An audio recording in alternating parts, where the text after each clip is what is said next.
I'll be recorded when I fall. Yeah.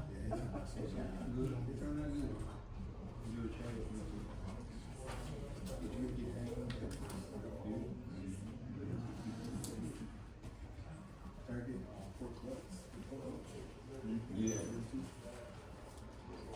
You go over there and they still there like it ain't over. Oh, 26th, it's a Sunday? Yes, it's Sunday. You know where you in Japan? It'll be in Williston, on 121, just hang on. Then you'll see if the emails go all It's the right. rest of the place over there. Right here? My phone right now. Oh, very good. It's there. And it's in room one. It's, doors are open at 1:30, hopefully we're able to start at 2 o'clock. Luncheon, music, speakers. Well, and casual. It's kind of like a light, yeah, kind of like that, a light lunch. Yeah. And affordable. We're not doing $100 and $50. So, you're welcome.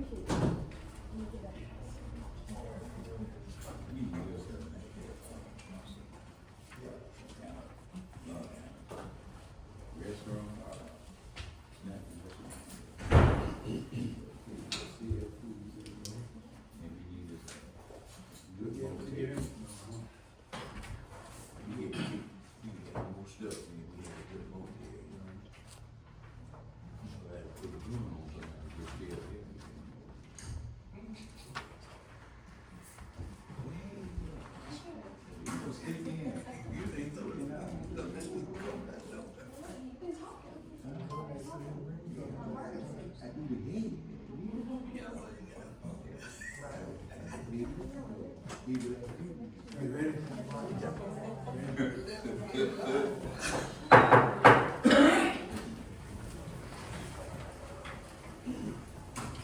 Welcome everyone here tonight. Thank you for coming. We'll pray. Our Father and our God, we come to you and I give you thanks, God. Asking God that for your many blessings, God, that you bestow upon our lives. God, we just asking right now that as we conduct the business of this town, God, the things that are said and done will be pleasing in your sight. And we ask these things in Jesus' name. Amen. Amen. Pledge allegiance To the flag of the United States of America, and to the republic for which it stands, one nation, under God, indivisible, with liberty and justice for all. Once again, welcome. We'll start with our roll call. Fire Chief. I'm here. Attorney Walker. Here. Deputy Clerk Enzo. Here. Public Works Director Stacy. Here. Town Manager. Here. Councilman Reggie Stacy. Here. Councilwoman Rachel Weeks. That's here. Yeah. Councilman Franklin Schuler. Here.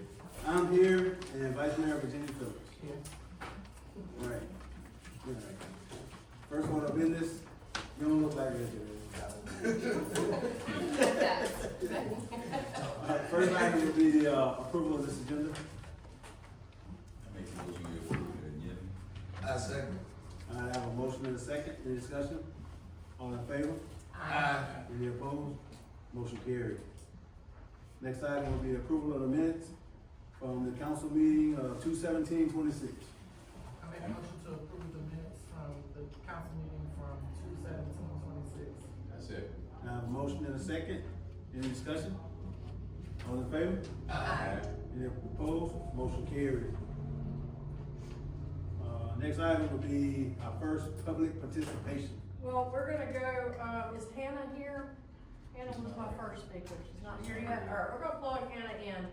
And if it's all right, we're gonna go on with our, speaker Greg Lane, and then we're gonna come back to public participation. All right.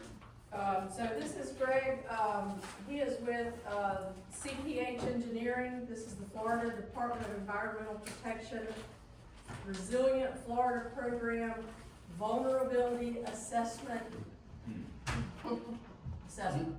Very good. And, he's just, the purpose is to identify areas of potential flooding, sea level rise, and,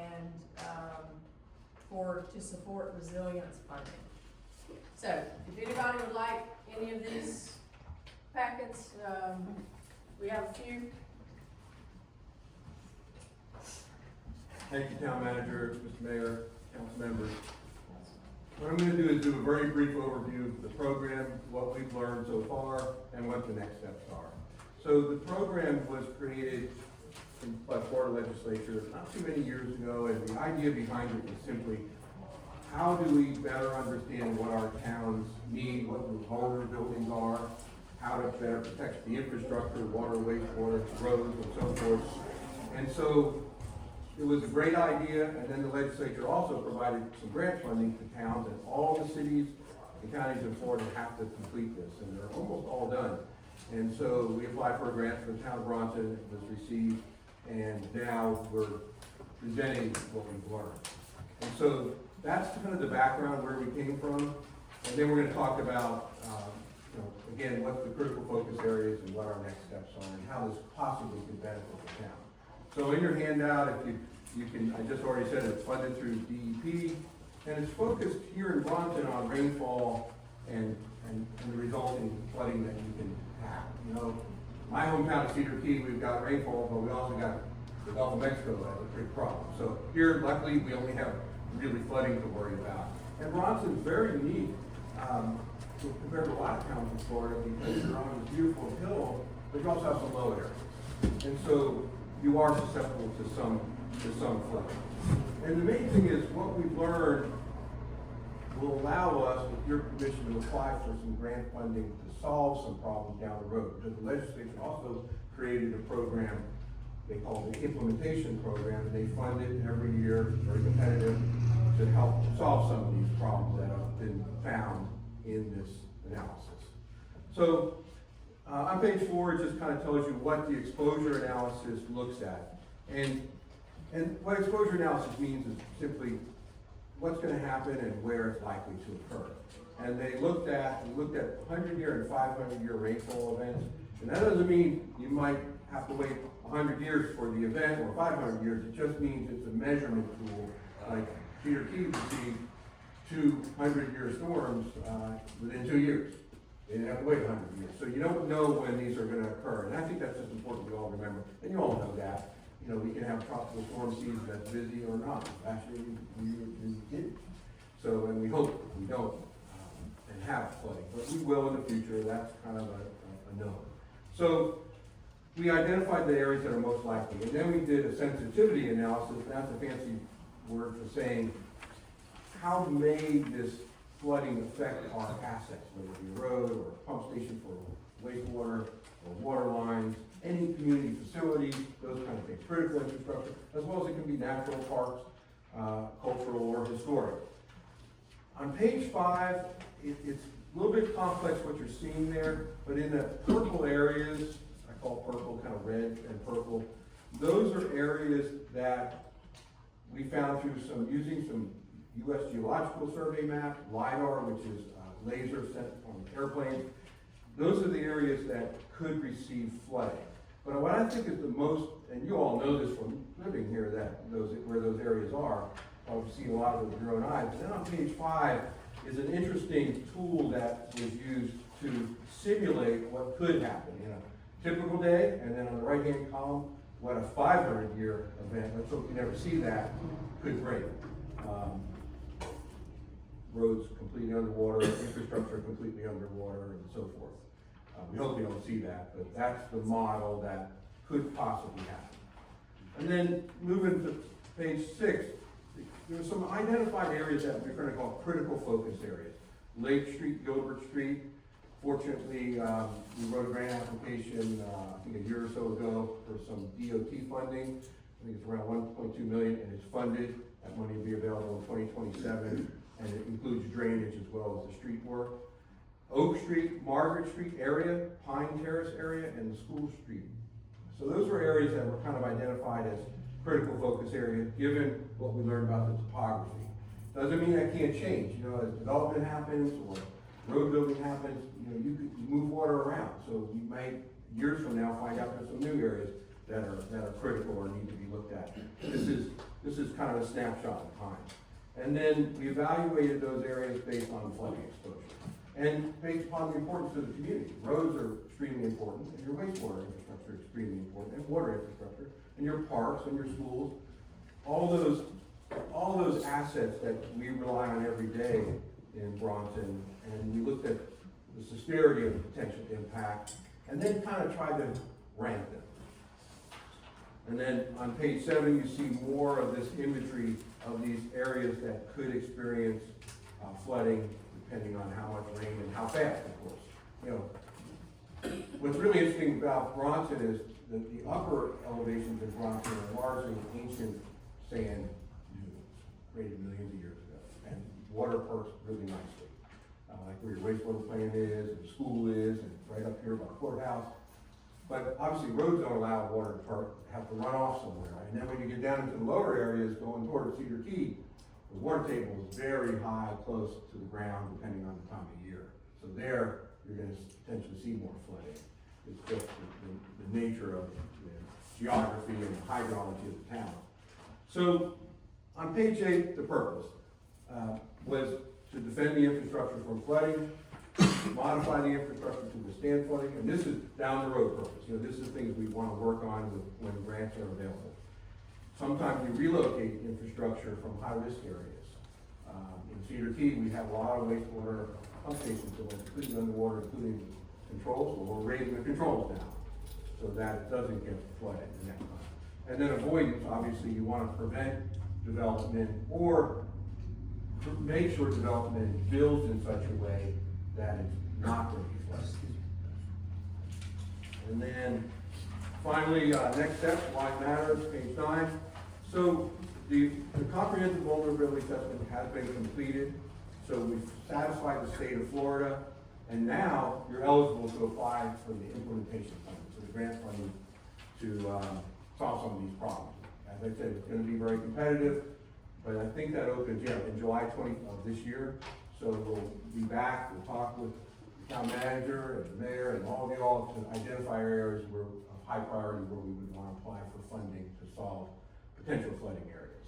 And hopefully receive some funding for those. So that's it in a nutshell, and I wanted to kind of go through it pretty quickly so that you could hit me with any questions, but that's where we're at. I'm very happy to say this will all get sent to the state now, and we're ready to move on. And really, this assessment was for the purpose, yes, we identified areas, but now what we really want to do is solve potential problems. I have a question. Just right here on Oak Street. Years ago, we did some hazard mitigation for the area that would kind of hold water down in, right in front of the town hall for the most part. Yep.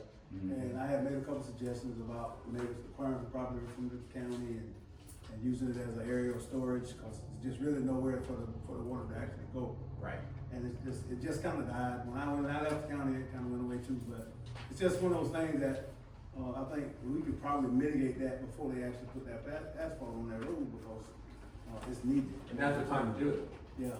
That Mayor makes a really good point that, you know, anytime you have a project is the time to, before you start the project, it's time to think about how it's going to affect the road, flooding, and maybe mitigate that by, does the town have some property, maybe the water could The town doesn't, but I think the county does, so it isn't government on property that's close enough that could probably become at least storage, because, I mean, then if you get 100 years, it ain't gonna matter, because it's gonna be flooded anyway, but, it's just one of those things I had suggested years ago when I was with the road department, and actually, I wrote the first Oak Street grant, but I guess it didn't get funded, but, That's exactly. just something to think about. No, that's exactly good of it, and that'll be on the list when we come back and talk about in June, getting ready for the application process.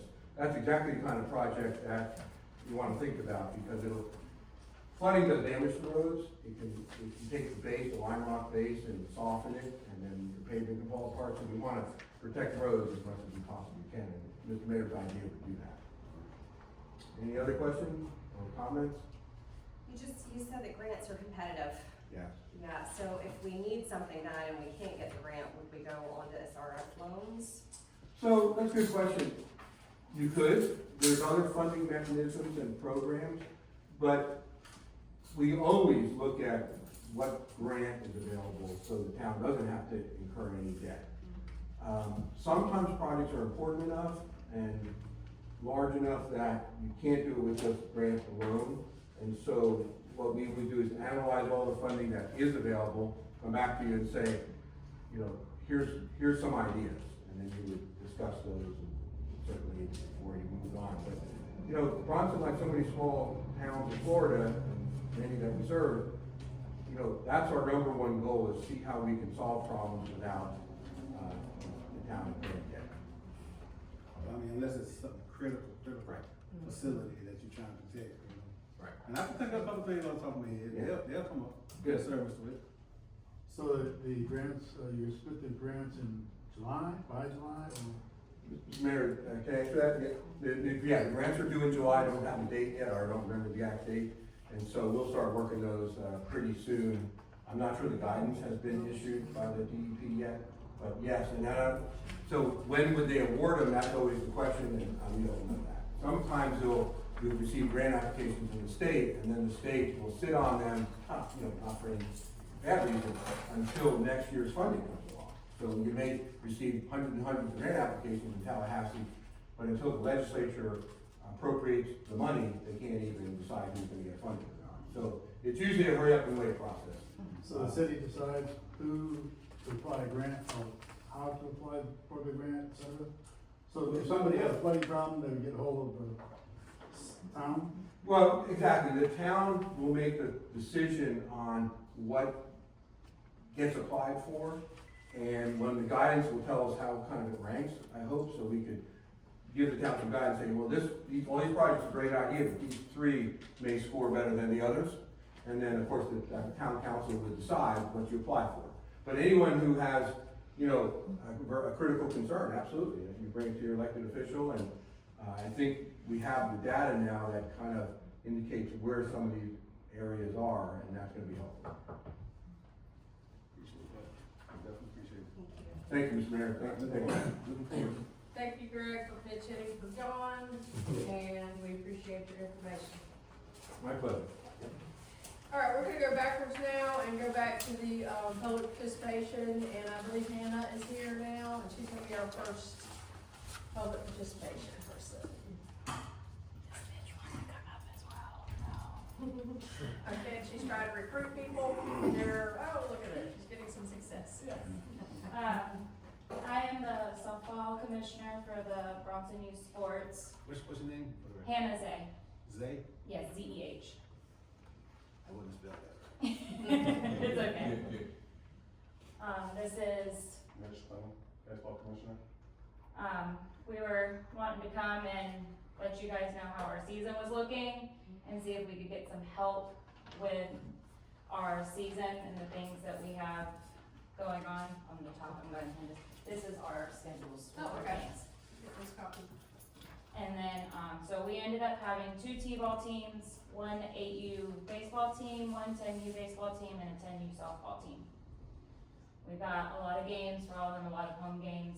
One big weekend that we're gonna have is Mother's Day weekend. We're having we're hosting home games for all of the teams. We're gonna do like opening ceremonies. We're hoping to provide flowers for all the players to give to their moms, because it's Mother's Day weekend. We wanna make a big thing out of it, so wanna work with you guys to really set that weekend off. Is that May 2nd or May 12th? I don't even know. May 2nd, Is it? Okay. yes. We're looking for help with our concession stand to help get it started. Some basics like cups or food containers to put food in, maybe even some food. We got home games starting on the 19th, I think was our first set of home games, March 19th, so we got a few weeks Oh, yeah. Okay. to get a little bit of stuff gathered up we have 3 home games that night. So we have a little bit, Suggestion real quick, yes, children's table, I could probably reach out to them, So Okay. those three schemes. But I know Forest containers and cups and things such as that, we can reach out to them and they got Tons of it, okay. Yeah. We will definitely reach out to them for that. Are there any other, are any of the other leagues also out there at the same time? I don't think so. I'm not sure about soccer. I don't have Yeah, their, I don't have their deal. game schedule. Okay, alright, continue, I'm sorry. Okay, sorry. We've been able to recruit a whole lot of sponsors for our teams. We're still hoping to get a few more sponsors or get some help paying for umpires. Our T-ball kiddos have about 10 home games. Our 8U has 9, our 10U baseball has 9 games, and our softball has 8 home games. And for T-ball, we're looking for volunteers to help umpire those games as well. And if it's like high schoolers from the community or something like that, we're offering up to sign up on their community service hours to bring in some help in the community. But for the other ones, we really wanna have officials, and it's gonna cost us $50 a game. So that's gonna add up fast between all of those games. So we're looking for sponsors and maybe a little help with paying for those umpires. We also are gonna need a lot of field chalk to chalk the field. Chalk. Yes. Oh, she said shop. No, chalk to line the fields for all of these games as well. Okay. So, me personally, my time is very limited. I have 2 Yes. businesses and 2 children. The bakery gets crazy on the weekends, Yes. especially Mother's Day weekend. But if you have a place to store, items for your concessions. Right now, in the concession stand at the park, there's a big fridge and a freezer, and we cleaned all of those out on our cleanup day. Okay. So they are completely empty and I ready to saw sell. that was amazing. And you I do my order, I'm sorry, I do my order for the gas station tomorrow. Okay. And so I'll just order extra for you guys if you can pick it up Friday Yes, from the store. yes, definitely can. Alright. What time do you think? I would say 10 a.m. That will give Tina. I get off work at 3. Oh, that's fine. Tina will still be there at 3 Okay. o'clock. Okay. It's perfect over Yeah, there. can definitely do that on Friday. You gonna line the field, just the initial time or after each game? After every game, pretty much. I mean, if the chalk will last more, then we'll leave it, but most likely after every game, Okay.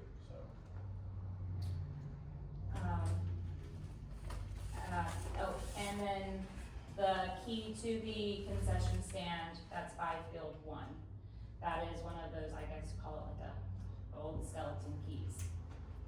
Soccer has a key, but I think that their set of keys has been misplaced. We are trying to get access easier to that building. There's a softball machine in there that we need to get out for softball to utilize, and on Tuesdays and Thursdays, we also will need access to that building to turn the lights on for T-ball to have practice. And as of right now, with those keys, up in the air, missing, we don't have a way to get in that building to turn the lights on. Okay, the time's gonna change. Time is gonna change, and we're hoping that that will help eliminate the needs for lights for some Yeah. practices, Definitely. but, games will run later Okay. than practices normally. The softball pitching machine, once you get it out of there, We can store it in one of the towers, it doesn't Okay. have to go We back in can- there. we can get it open to get it out. Okay. How much is a officials are? $50 a game. Alright, now, this is what I'm doing out of my heart. I'm gonna pay your first official, Oh. but this Thank is, you. this is something I wanna say now. Bring Yeah. cash, cause I'm, listen, No, that's gonna get recorded in my book. this is something I wanna say now. Cause I'm always helping, okay? And we all supposed to be a village. Yes, Okay, and we don't mind helping, but when it comes to things for the town, when we have events and stuff, and we need volunteers, we all need to be on one accord, we can give back. So we have to teach each other how to help each other. yes, sir. So that's what I'm willing to do, to help you. I'll be willing to, come out there and use, scores or whatever you need, just give me a Okay. call. Miss Angela got my number. We did it for the basketball. So we'll do it for whatever sport. So I just want to know, how they say scratch my back, I scratch hers. Yes, So we no, want thank you. help We're, back for you. we're open to any help. You said you'd make copies of that? And you're with line in the field. So when you Yes. say, when you were talking about the field chop, like how long does like a 50-pound bag last? So this is our first year as commissioners. So previously, we haven't had to line the fields ourselves or for our teams. Kyle, I know you lined some fields last year. One bag will do like 2 fields. One bag will do 2 fields, and, we'll be running 3 fields, no more than 3 fields every time we have home games, as if every team has a home game. I'm gonna get a few bags from John, Okay. because I know that I can get them from Ace and I'd rather get them local. Yes, ma'am. But I will leave them with you. And I will help out in the concession stand when I can. My 7-year-old will be on one of the T-ball teams, so I will already be there. Yeah. Appreciate that. When will you have a copy of the schedule?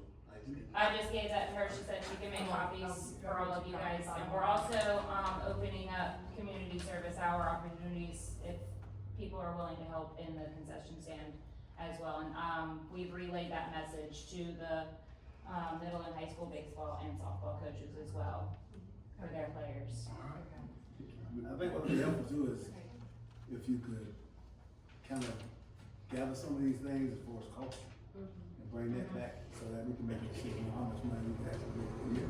I don't know if we want to make a blind commitment to say we'll do this, but I can tell you this. I'm absolutely in favor of youth sports and back in this town. Yeah. I would love to see football back, but I probably ain't happening right now. We're But, working on that. That's the goal. It's one of those things where, I did it all my life everywhere else. Yeah. You know what I'm saying? And really ain't had that many opportunities to do it right here in my own hometown. Would love to be able to get it back so we can. Now, we have a tower that we get funds for a tower from Verizon. And that money was appropriated at one time to be used for Bronson Parks and Recreation. Yeah. Okay, I know things have changed hands. Of course, it was ours then. So Yes. we made that commitment, but things have changed hands, but I'm still under the guys to wanna, whether that money come in a lump and we can do some things to kinda help push things forward or whatever, but I'm still under the guys that say we wanna make commitment to Bronson Parks and Rec to grow it again. Cause all our kids are leaving to go play sports everywhere else. Oh, yeah. I don't coach everybody else's kids, except for kids in so I wanna coach home. I'm tired of traveling. So, I did get a job just recently coaching in Raleigh, but. That's why we're doing what we're doing. He didn't wanna take his son elsewhere, I didn't wanna take my son elsewhere, and we wanted to bring more kids playing back here in Bronson. Just try to get kind of a list of the things that you need. Okay, Yeah. Put a price tag on some things so that we can come back and we can make a commitment to some of those things. I ain't gonna say all of those things, I'm gonna say definitely some of those things. And I'm Yes, sir. sure this council will be perfectly okay with that. thank you. Before you leave, I just wanna say thank you, both of y'all, for stepping up to be commissioners. I want to wish both of you good luck in this season. Thank you. Yeah, I wanna say they've really worked hard. I think the whole bunch of them has worked hard, and I sure don't mind helping somebody that's already busted their butts, getting it going, so. Oh, Just- and Just getting them a little further down the road. touch back on that field machine, did you have a chance to talk to? Oh, no. Shoot. There's It's some, okay. I gotta talk to you about some equipment that's sitting out there. Alright, But that pretty much wraps up. okay. Just come back and get with the man. Okay, Yep. thank you. Thank y'all for coming. Alright, our next, public participation will be Miss Christine Swift, 7353 Southeast 175th Avenue, Morriston, Florida. Ms. Swift? Yes, thank you.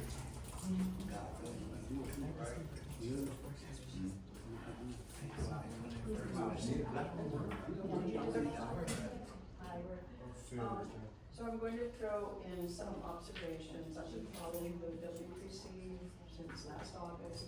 I've been to, different meetings that raised questions along the way. I got my questions answered. And last month, I went to a meeting and I had sort of the money part of it on my mind. And so I listened very carefully. And when they first started talking about this project, they were talking about getting loans and grants and just weren't sure where the money was going to come from. What I learned at the meeting 2 weeks ago is that because of Cedar Key and Otter Creek's storms, you're getting $35 million of the $42 million of the project for free because of them, because of the damage they had, and the fact that FDEP wants to solve that problem, get all of their issues about contaminating the oyster beds and having the water being almost untreatable down there, out of that area. So the WPC, now $42 million now has $85 million, basically principal, will be paid for with a very small interest, which will probably be forgiven in the long run. The wastewater system is with this SRC, funding, which they're working very hard, and they've been doing this for a while, but it's like all of the issues that were stumbling blocks are being worked on every single day by, the engineers and by the committee from what I've seen. But the, wastewater system will be 80% paid, and the 20%, they're trying to work on waivers to have funding for that be allowed as well. Am I right? You are, and I have information about that tonight to share. Good. So I've just been following it, and I've been so impressed with how much work has been done. And in my mind, Bronson will end up with a new treatment plant, a new water treatment, a new wastewater treatment plant, for basically for free, almost for free. And, also that land where they drilled the well is going to be sold to the co-op, and that money can be used by you, which apparently you got the land for free several years ago from Swan River Water Management District, and that money can then be used to pay down a lot of your debt as well. So it seems like it's a win-win for everybody. Win-win-win. There's 3 entities involved. I also looked at the difference in the percentages of the cost, and apparently because Cedar Key and Otter Creek don't really have any room to grow, they didn't reserve any more capacity, or very little more capacity than they absolutely need for that, for their use. Bronson has some additional capacity that they asked for, that they have involved, and so you're paid a little bit higher percentage, but you can grow. They can't grow. So, did I explain that? Yes, thank you for coming and listening so Yeah. intently. So I've just been very impressed with this project. It will solve a lot of the environmental problems that we face as a county. It's always been the goal of EPA over years and years and years to get people off of well and septic where sewer and water is available, and to solve the problems with the constant, seashore flooding. Anyway, I'm very impressed with it. I hope that has been some of the many issues for us. Anyway, thanks for your time. Thank you. Also, Ms. Swift wanted to, reserve the Dover Cobb building for March the 22nd Oh, yeah. for the Democratic meeting, if you don't mind. March the 22nd. It's a Sunday. And I can come and open it up and close it. Thank you. What time? It's from 2 to 4:30. Yeah. Thank you. Okay, we're gonna move on to,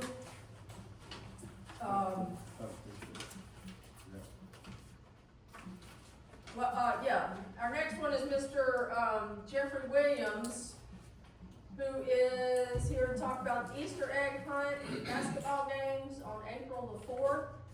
He's already filled out the application, and he can talk about his event. It's Jeffrey Williams, came to talk about April 4th from 10 a.m. to roughly 5, 6 p.m. On the free Easter egg hunt for all the kids and do a 3-on-3 basketball tournament for the ages probably 16 to maybe 25, so the better. Have part of that now. Okay. Do you have a committee that's gonna help you, or?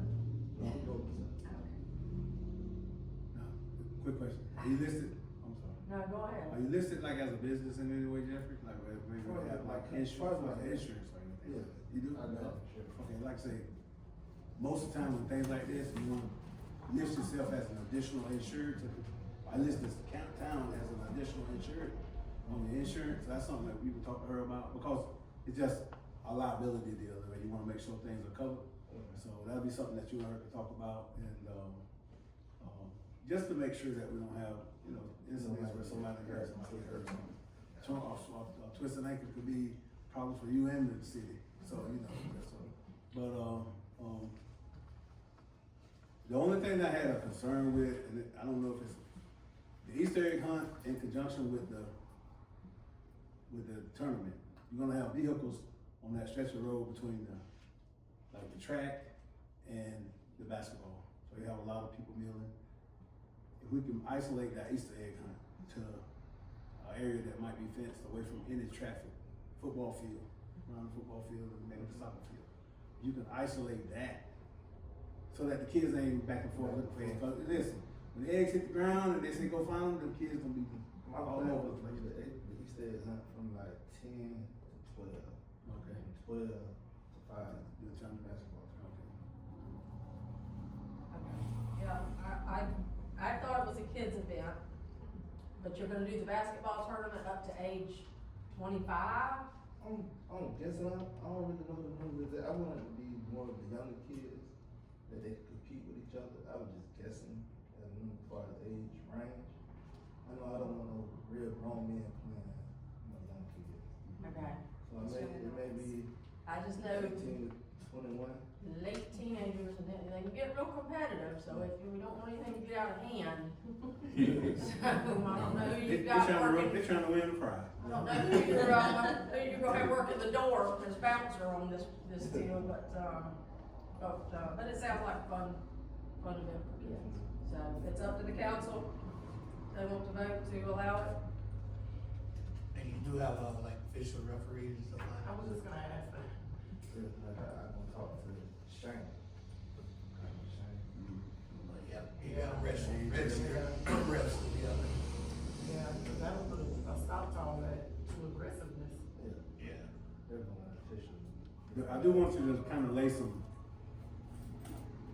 try to lay down some ground rules, even the people that you bring in, just lay some things down as far as conduct and stuff like that, you know, cause this is the thing. This your initial event. In order for them to continue to happen, you wanna make sure that we have good conduct out there so that things don't get out of, things can get out of hand. Like you say, people gonna be competitive playing ball, I mean, they're gonna, but I think getting kids together, they're playing for a prize, I mean, I think it's a good thing. We haven't had things like this in Bronson. I know down in Raleigh at Miracle Vision, they had a basketball tournament last year that was extremely successful. And, had quite a few teams that participated in it, so, I mean, I think it's definitely it's a good step forward, and, Something to do at the park. Glad to That's see- why I went to the park and the park.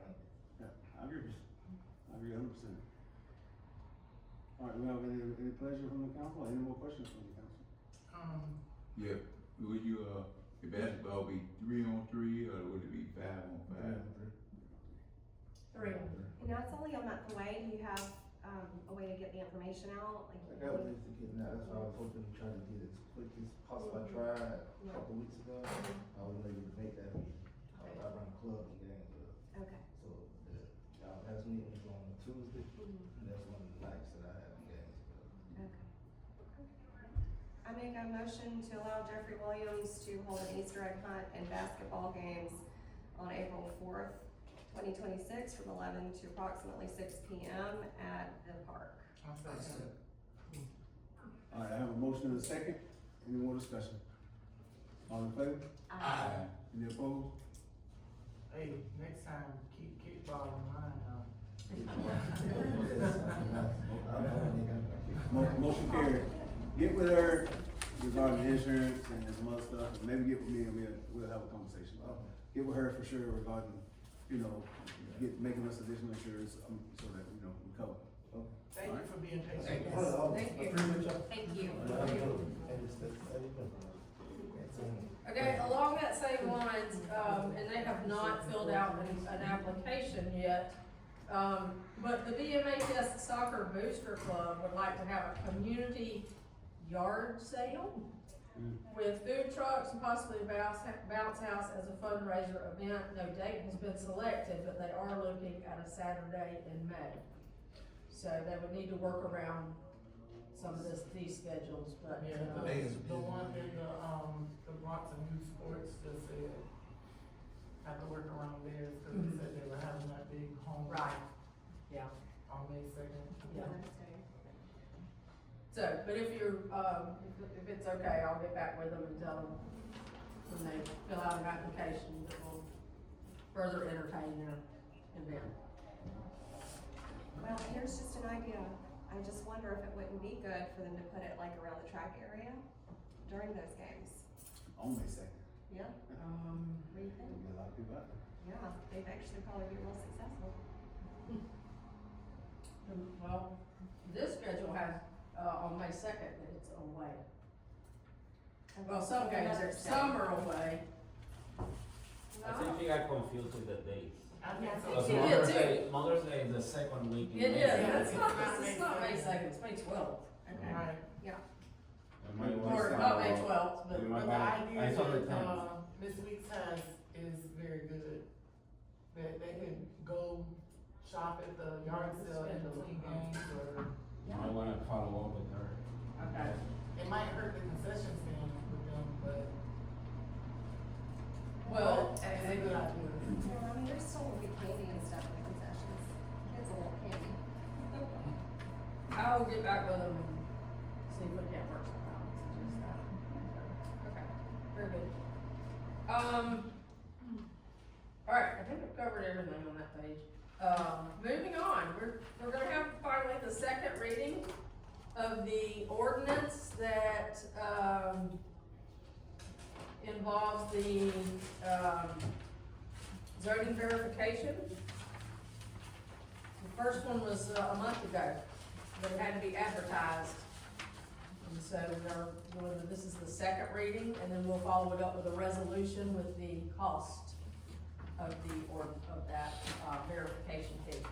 So I'm gonna just read this real quick. Town of Bronson ordinance number 2601, an ordinance of the Town of Bronson, amending sections of chapter 6 of the Code of Ordinances regarding zoning compliance verifications, adding section 6.2, repealing all prior ordinances and resolutions in conflict with this ordinance, providing for inclusion of the Code of Ordinances and providing an effective date. Be it ordained by the Town Council of Bronson, Lee County, Florida, as follows. Section 1, Article 1, Chapter 6, Buildings and Building Regulations is amended to read as follows. 6.1, permit fee schedule. All fees necessary for the enforcement of the zoning compliance verification shall be as currently established or hereafter adopted by resolution of the Town Council from time to time. Section 6.2, zoning compliance verification. Building permits are governed by the Florida statute and the building code. The Development Department of Levy County, by interlocal agreement, is responsible for compliance with the requirements of the Florida Building Code within the corporate limits of the Town of Bronson. However, a condition precedent to the issuance of a building permit is a zoning compliance verification issued by the town manager or other official designee. The fee charged for zoning compliance verification shall be established by resolution of the Town Council. And then it goes on with some other sections, section 2, section 3, and section 4, that codifies, repeals all prior ordinances, codifies this one, and then gives a date. So it passed on first reading, it was passed on the first reading the second day of February 2026, and passed and duly adopted with a quorum present, on the second day of March 2026, which I think we need a motion to do so.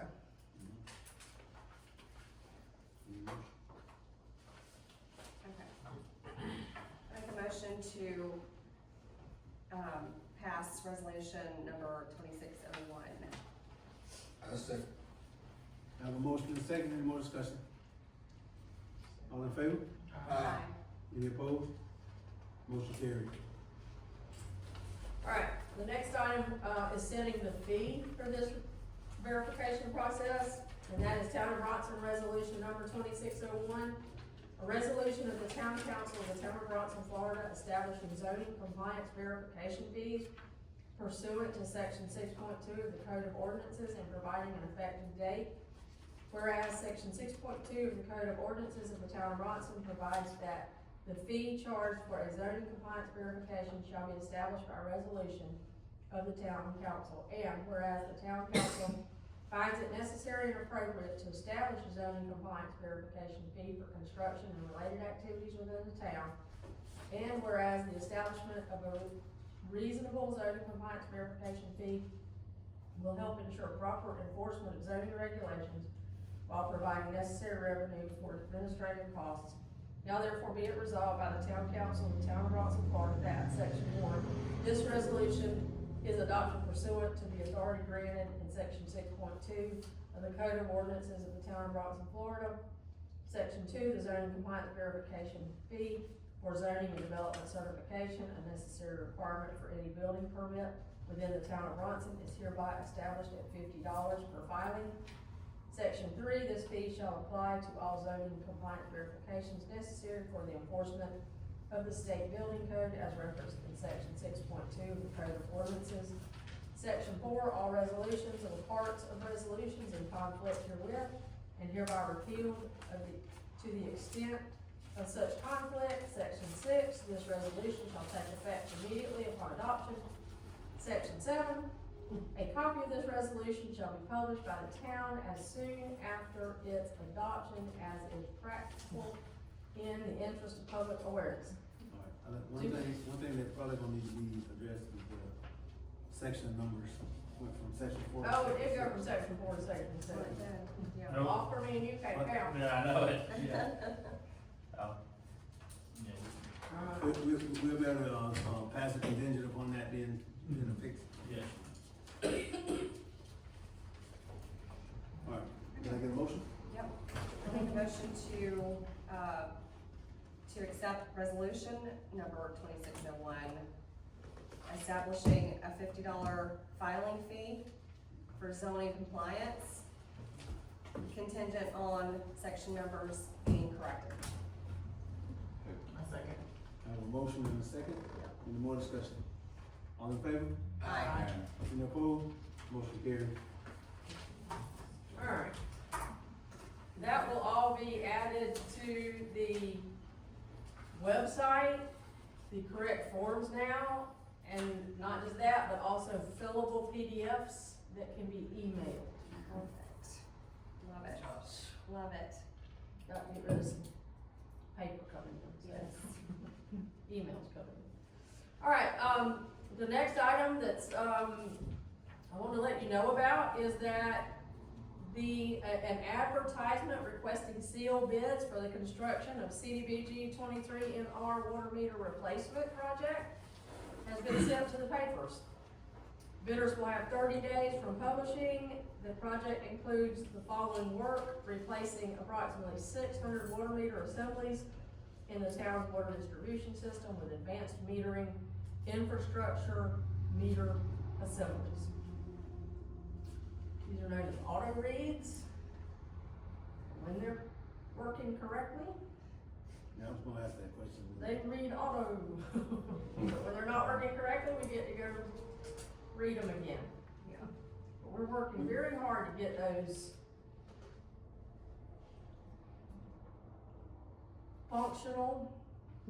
I have let both the company that put them in, ABS, and the company Ferguson that makes them, and Neptune, that's the name of the brand, they're on notice that I won't put in more meters that I can't get fixed. So, there will be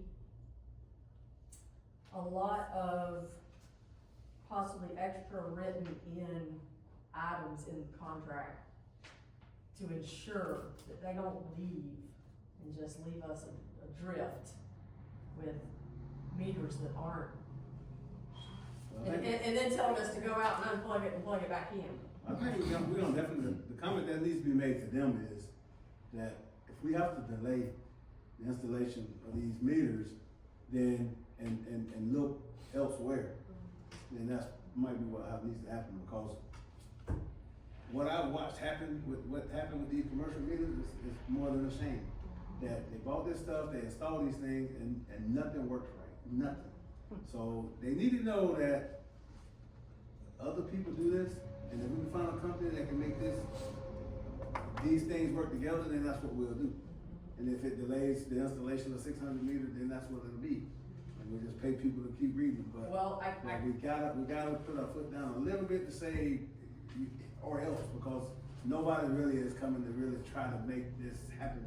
And we've been here now, close to a year, and nobody really pushed to come here and say, let me get this fixed for y'all. So, well, why we're actually having to advertise it now is Jared and I were starting to be afraid we were gonna lose. yeah, no, I understand. And so we had to go ahead and go out with it.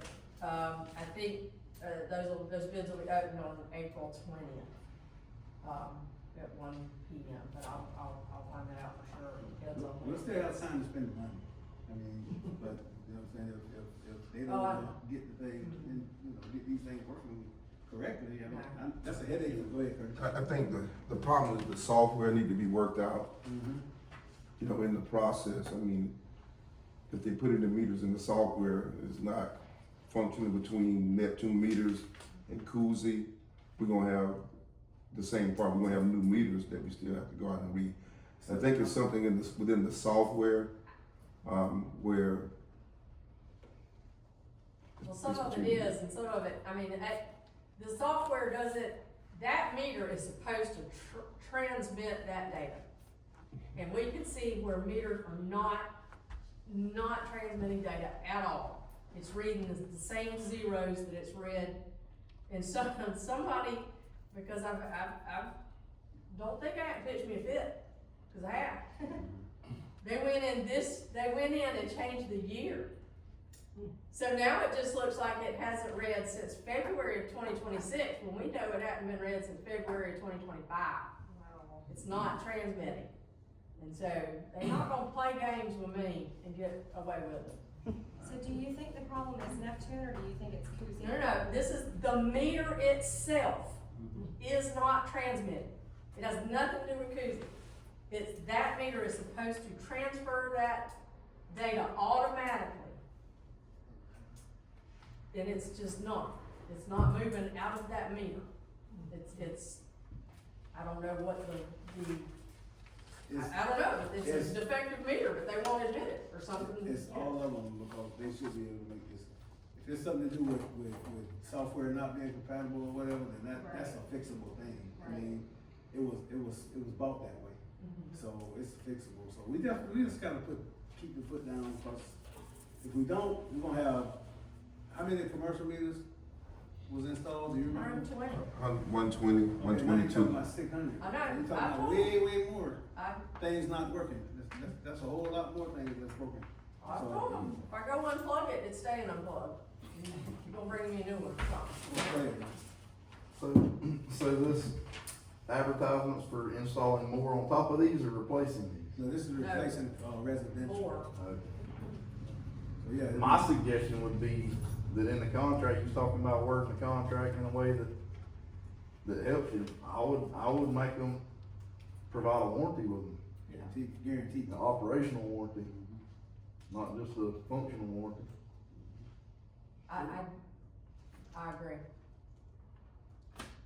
talking about sewer meters not reading, or commercial? Commercial meters, water meters, not. The software that was bought by the last administration, it is not, they're not jiving. So instead of being able to get those readings monthly coming in the system, we're having to still send people out to read meters, basically. Well, they, is it something where you can drive by in a golf cart and pick up the reading? Is that? If you don't pay for something that should be actually automatic, then you don't wanna have to drive golf carts here to do that. That's what we're trying to eliminate. We're doing it now, we're reading them physically right now. So it's supposed to come into town hall? Mm-hmm. Yeah, we're supposed to see it in the computer, we're not seeing it, so the guys have to go out and check the meter themselves. Physically. I noticed I saw somebody out checking meters the other day. That's what we're trying to eliminate. I mean, ain't nothing wrong with it, we just gotta get it working right, that's what, that's. So then you're gonna try and buy 600 new meters, but you wanna get this straightened out before you buy the 600 new meters? I would like to, before we do it. I mean, I hate to put a headache on top of a headache. I mean, that's a lot of Tylenol you gotta take, trying to get rid of that. But, that's two headaches on top of one another. What's the company You gotta work them. What's the company that's supposed to do that? Well, this is a bid. I don't know what companies are gonna bid. Well, I mean, you've got existing meters that don't work properly. What company was that? This was the, That was, ABS. Ferguson, and they were installed by ABS, and the company is Ferguson, and the meter brand is Neptune. Is that right, Curtis? Did I say that right? The software is not too much. Yeah, the I don't think, software- since we tried to get a bid, I don't, probably shouldn't name any companies. But I think it's, it's Neptune meters, that is the type of meters, and they radio read meters that has a transmitter on it, and that at the end of the month, when we get ready to read meters, they should, when we program in the computer, all the readings should show up, so we don't have to go out and read. What's happening is the readings are not coming in. So we're having to go out and read the meters manually. Wow. So I think it's, like I said earlier, I think it's somewhere between the antenna koozie system, downloading in the koozie system to get the reading. It's not all 120 either. No. It's just, it's a few, but it's a pain. What a pain. It's probably 25 or 30 of the 120. And the other ones that we're talking about are the residential meters, which are probably some of those 600 are probably vacant lots that are showing for a meter. So it's not, we don't have 700 and something customers when you start adding, we don't have 722 customers on water right now.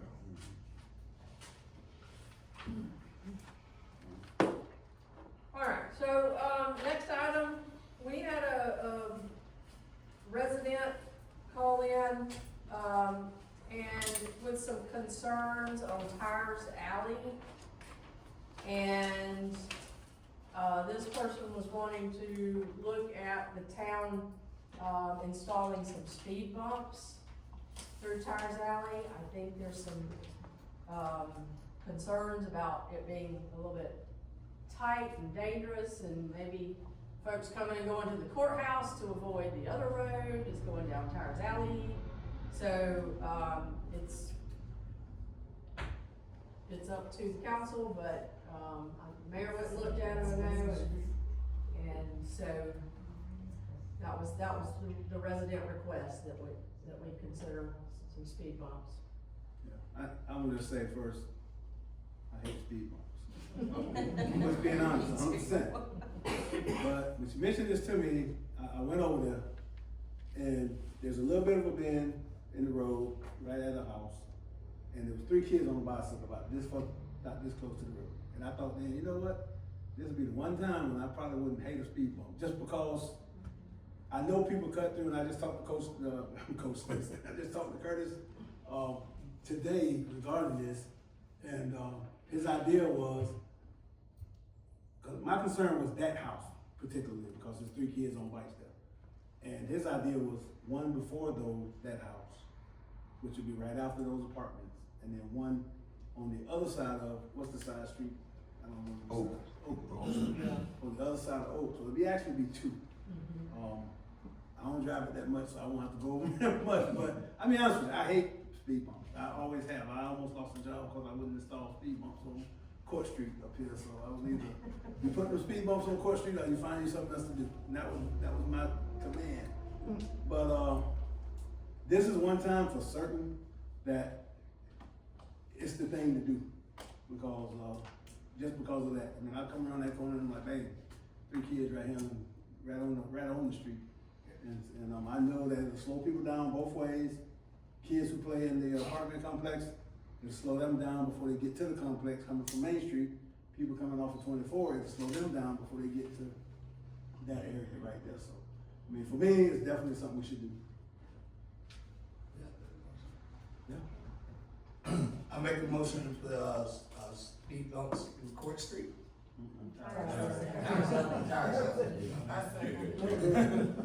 We already got one. Kept the job. You gonna do this, man, you'll find out. I have a motion. I say. I got a motion and a second. Discussion? All in favor? Aye. Any opposed? Motion carried. You got that right, you got to take care of that. Okay, I'm gonna update you on the Town of Bronson audit. This is the 2024 audit. We are, I'm very pleased to say, the way it looks is that Purvis and Gray are actually getting some work done before their allotted time that they said they could. According to us, according to what it looks on SureLink, it looks like they're about 40% complete. So their window was next week, to really get on it. So I'm hoping when they can really get on it, that they're gonna get done. I talked with Debbie White today from the JLAC committee. And her call to me, and what she said to me was that she had to let me know that the letter is on its way. So, don't be surprised and don't panic, but the letter that tells them that our funding is in jeopardy is on its way. We'll have 30 days to respond, and then another 30 days to, I think we can ask Senator McClain for 30 days, or is what they've been tending to give people.